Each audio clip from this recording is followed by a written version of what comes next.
அதனால் நீ காரியத்தை செய்யினார். அப்போது மண்டோதரி வந்து அழுகிறாள்.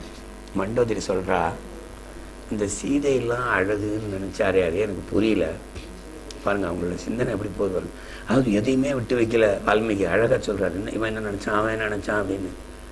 என்னுடைய குலம் என்ன, என்னுடைய அழகு என்ன, என்னுடைய சாமர்த்தியம் என்ன, இதில் கால் பங்கு பெருவாள் அந்த சீதை.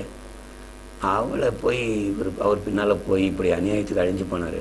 சீதை கூட முக்கியம் இல்லை, பல நல்ல குல பெண்களின் கண்ணீர் தான் என்று என்னுடைய ராவணனை அழித்து விட்டதுங்கிறார். அதான் சத்தியத்தை பேசுகிறாள். இந்த மாதிரி எத்தனை பேரை அழிய விட்டிருப்பார், கண்ணீர் சிந்த வைத்திருப்பார். அதனுடைய விளைவை நான் இன்று அனுபவித்துக் கொண்டிருக்கிறேன் அப்படின்னார். ஹனுமான் போய் சீதையை பார்த்துட்டு வா, அவள் என்ன சொல்கிறான்னு கேளு அப்படின்னாரு. ராமர் போய் பார்க்க போனார். ஒரு நிமிடம் அசைவற்று நின்றாள் சீதை அப்படிங்கிற. என்ன நடந்ததுன்னு சொல்லிட்டு அப்படியே அசைவற்று பார்த்து கொண்டே இருந்தாலும். அப்புறம் இந்த மாதிரி சமாச்சாரம்லாம் சொன்ன உடனே, நீ வந்து அம்மா எனக்கு நான் ஒரு காரியம் செய்யணும்னு நினைக்கிறேன், நீங்கள் அதற்கு பர்மிஷன் கொடுப்பீங்களா? என்ன சொல்லுங்க. இல்லை, இந்த ராட்சசிங்கெல்லாம் உங்களை என்ன தொந்தரவுப்படுத்தினாங்க, அவங்கள 2 அடியே அடிக்கணும், 4 பேரையும் உதைக்கணும்னு நினைக்கிறேன் அப்படின்னு ஒன்று சீதை சொன்னாலாம். அன்றைக்கி ஆட்சி நடத்தியவருடைய கருத்துப்படி அவங்க என்னை மிரட்டியிருந்தாங்க. இன்றைக்கி என்ன யாரும் தொந்தரவு பண்ணலையே.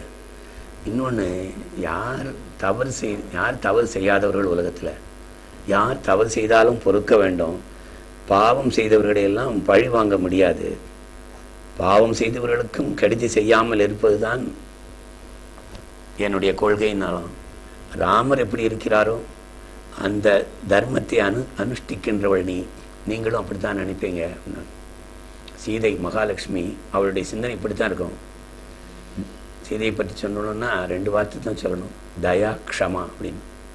தயா என்றால் தயை, கருணை. கருணையே உருவானவள், தன்னை துன்புறுத்தினவர்களையும் மன்னிக்கிறாள்.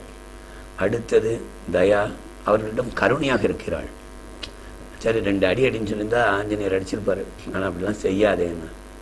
அது அவளுடைய தயையை காட்டுகிறது, கருணையை காட்டுகிறது. அடுத்தது க்ஷமா, மன்னித்தல், பொறுத்து போதல். எல்லா கஷ்டத்தையும் பொறுத்து போனான். ஏன், ராமபிரான் ஒரு ஆம்பளை இருக்கும்போது அவர் வந்து அடிக்கிட்டோம். நம்ம இந்த சொல்லாலே என்னால் சுட முடியும், நான் இப்படி சுட விரும்பவில்லை, அது உண்மை. அந்த மாதிரி செய்ய முடியும்.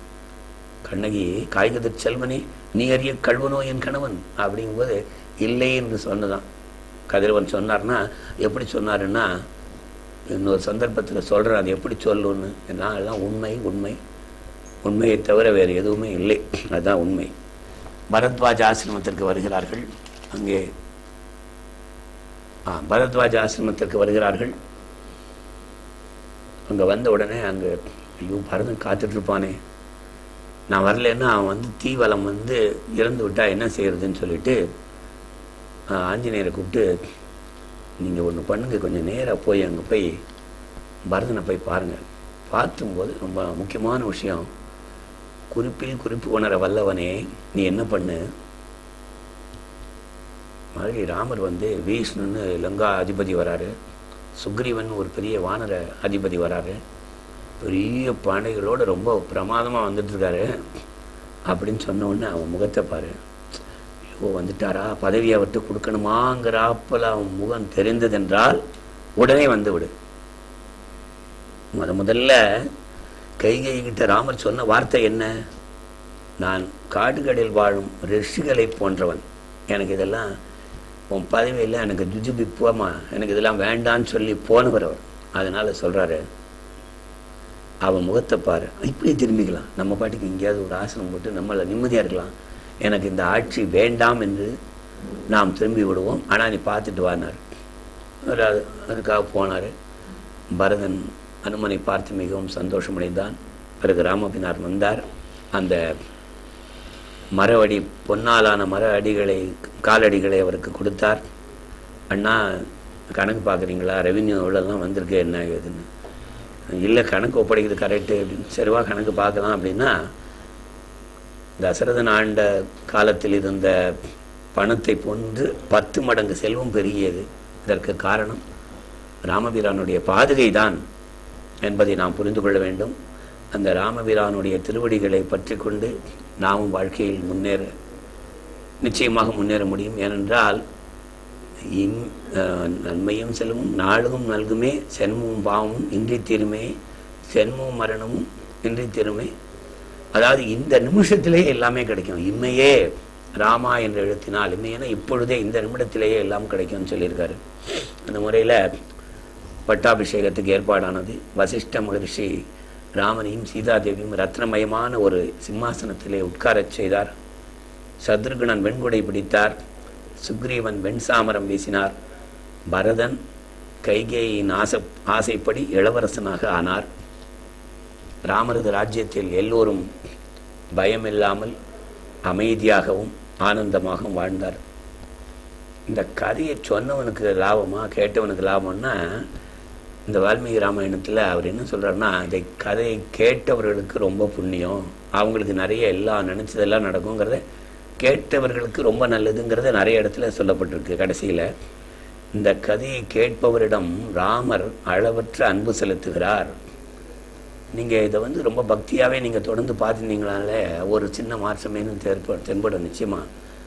இது இன்னும் நானும் ராமரை நானும் ரொம்ப அப்படி பார்த்துட்டே இருக்கேன். இன்னும் என்ன ஏது, ஏன்னா நான் ஒரே ஒரு தெய்வம் தான் உலகம் முழுவதும், அது எந்த மதமாக இருந்தாலும் சரி, எது வேணா இருக்கட்டும். ஏகோ தேவகா, இருப்பது ஒன்றே ஒன்று தான். அறிஞர்கள் பல பெயரில் அழைக்கிறார்கள் என்பது தான் என்னுடைய கொள்கை. ராமருங்கிறாங்களே, அது என்னன்னு சொல்லி அனலைஸ் பண்ணும்போது கொஞ்சம் கொஞ்சமாக இன்னும் பார்த்துட்டு வரேன். ஆனால் எனக்கு அந்த ராமருடைய நீதியும் நேர்மையும் தர்மமும் என்னை மிகவும் கவர்ந்தது. அதற்கு முன்னால் நான் அந்த தர்மரை ரொம்ப விரும்பினேன். மகாபாரதத்தில் ராமருக்கு முன்னால் தர்மருடைய தர்மமெல்லாம் ஒன்றுமே இல்லைங்கிறது புரிந்து கொண்டேன். அந்த அறமூர்த்திக்கு, தர்மமூர்த்திக்கு மீண்டும் ஒருமுறை என்னுடைய சிரம் தாழ்ந்த வணக்கத்தை தெரிவித்துக் கொண்டு, ராமரின் அருளால் எல்லோரும் எல்லா நலமும் பெற்று இன்புற வாழ வேண்டும் என்று வேண்டி விடைபெறுகிறேன். வணக்கம். ஓம் நமோ பகவதே ஸ்ரீரமணாய. ஓம் ஸ்ரீராம் ஜெயராம், ஜெய ஜெயராம்.